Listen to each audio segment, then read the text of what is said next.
সে কখনো ভালো ভক্ত হতে পারবে, কোনো দিনের জন্য সে হবে। তাই দুধে যদি হাতার বাড়ি না মারেন, সে কখনো ক্ষীরে পরিণত হবে, সে তো উতরিয়ে তো উনানের মধ্যে পড়ে যাবে।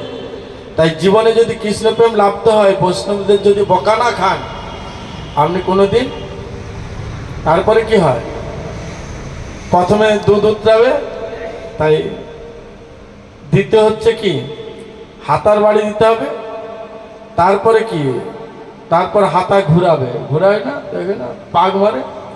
তাই ভক্তি জীবনে এরকম, প্রথমে হচ্ছে উতরাবে, যেন মনে হবে কি বড় ভক্ত হয়েছে, লাফাবে জল, সে দেখলে তাকে মনে হচ্ছে বৈষ্ণব চূড়ামণি, মানে হনুমানের অবতার। এলেই রাস্তা সে পড়বে, দণ্ডপথ হয়ে যাবে, এরকম আর কি ব্যাপারটা। তারপরে যখন দুটো একটা বকা দিবে, ওইখানে কেটে যাবে,